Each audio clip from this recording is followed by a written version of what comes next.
Now, you're going to hear a lot of bad news in this presentation, but there's also some good news. And the good news I call the convenient truth.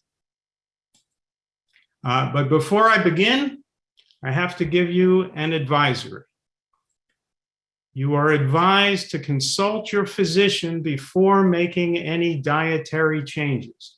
Now, I've written a number of books on health, and I always have to start with this disclaimer because I am not a doctor or a dietitian or a scientist.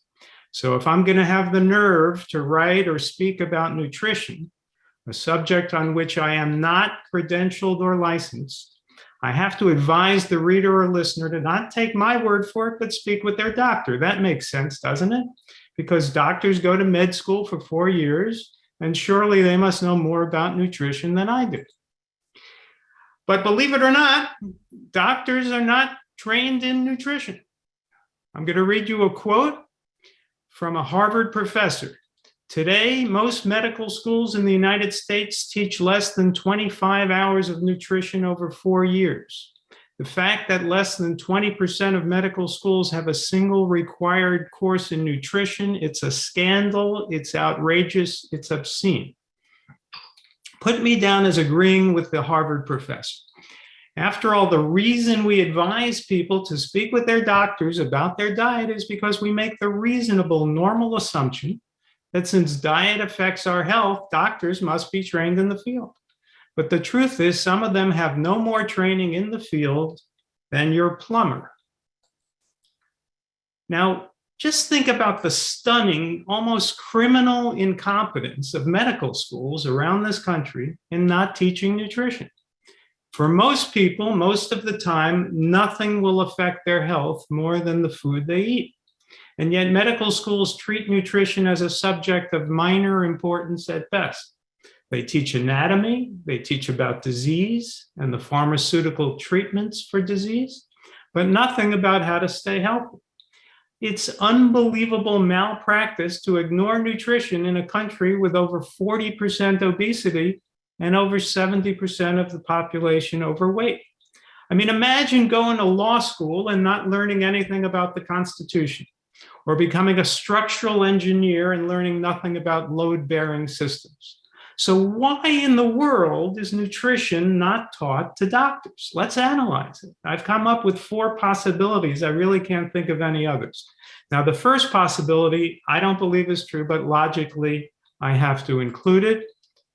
I don't believe that medical schools are run by fools. This can't be true. I'm sure that all medical schools are run by highly intelligent, highly educated people. You'd have to be awfully stupid to not get the connection between, for example, obesity and food intake. And you'd have to be ignorant of decades of science to ignore the connection between, say, heart disease and nutrition. So this can't possibly be it. Second possibility is that the medical establishment isn't concerned with health. In other words, they don't believe that it's their responsibility to keep people healthy. They view their role as the treatment of disease. They're not part of a wellness system. They're part of a sick care system. Their job is serious stuff like surgery or prescribing medicine. They leave the wellness stuff to yoga practitioners and aromatherapy healers and to the patients themselves.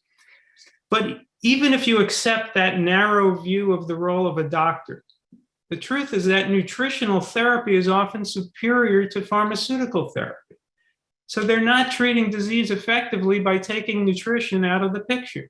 So that idea doesn't fly. Let's move on to possibility number 3. Medical schools are corrupt. This is the cynical explanation that I hate to believe. Medical schools do often get a significant share of their funding from pharmaceutical interests. Big Pharma also gives all kinds of gifts to med students to ingratiate themselves with young doctors. So yes, drug companies and doctors are enriched if the population is fat and sick. But is there an unholy alliance between doctors and pharmaceutical companies so that they all profit off people's diseases? I don't believe there's a conspiracy involved. People who run medical schools don't meet in secret locations with drug company executives and plan how to keep Americans sick. Doctors don't want us to be sick.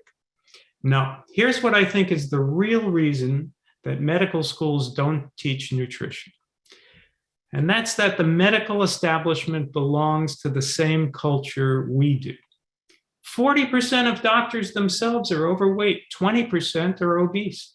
These are financially successful, highly regarded members of their communities, and they have no interest in challenging or questioning the way we live our lives.